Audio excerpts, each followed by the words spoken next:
Strong, fearless, and has new transformation for every arc, Goku is one of the most iconic protagonists of all times.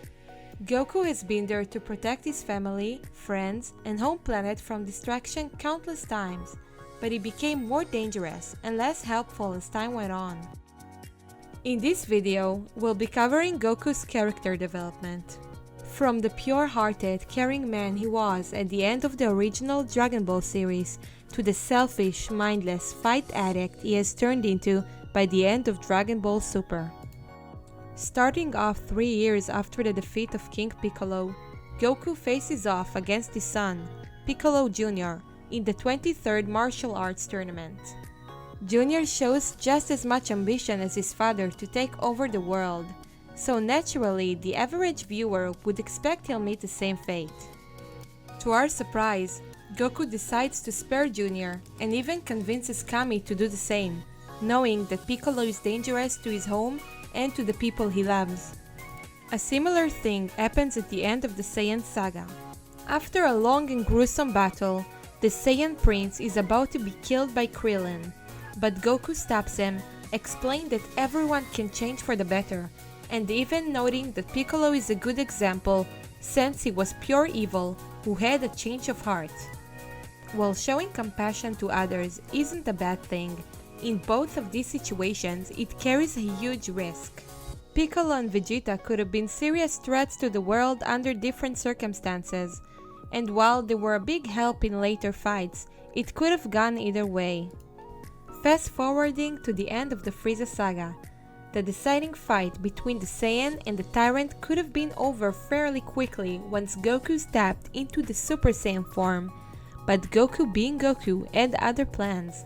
He decided to let Frieza power up to 100%, with the goal of beating him when he's at his best, thus breaking his spirit. This can be overlooked, since turning into a Super Saiyan can sometimes influence one's temper and behavior, and as expected, Goku tries to show some compassion at the end of the fight and give him energy so they both may be able to survive the planet's explosion. Unlike Piccolo or Vegeta, Frieza uses the first chance he gets to use the energy he just got to finish the fight in his favor, a plan that ultimately fails but proved that some characters can't be redeemed. Before the Cell Game saga, we might have been able to argue that Goku was careless, a bad parent, or a bit arrogant at times, but the average viewer didn't really see a problem with the way Goku acts.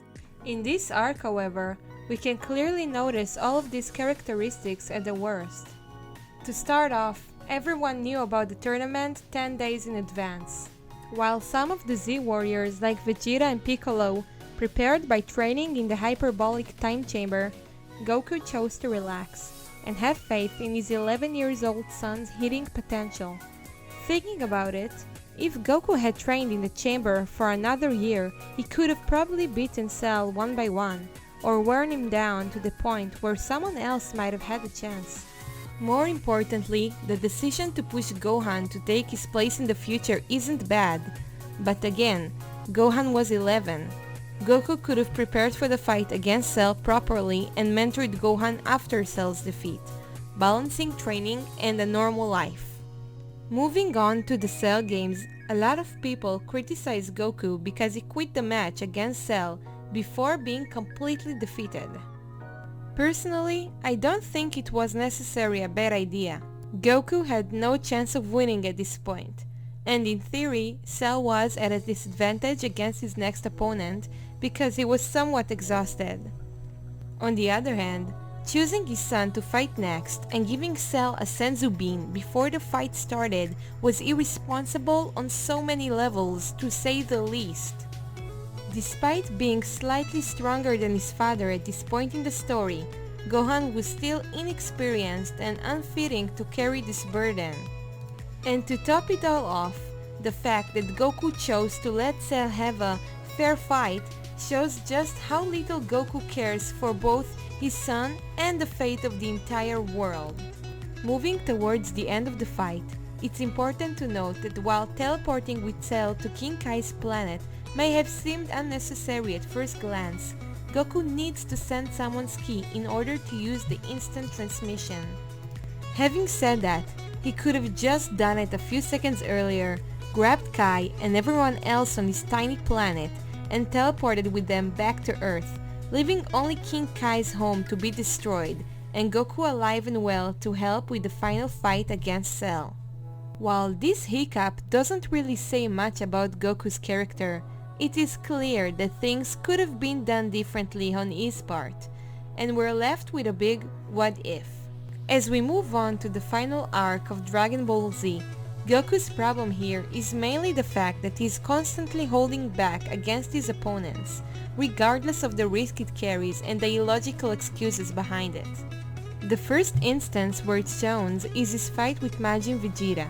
Goku could have transformed into a Super Saiyan 3, but chose to hold back to protect the prince's precious pride. You could argue that the transformation takes a lot out of Goku and can last for a short time, but it would have definitely been enough to finish off this fight quickly and as a result prevent Majin Buu from being resurrected.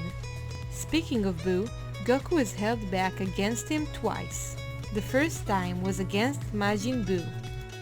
Goku openly stated that he didn't fight at full strength because he wasn't a part of the living world anymore.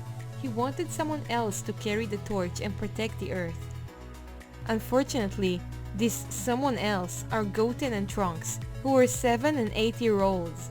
Essentially, what happens here is almost as bad as the Cell games.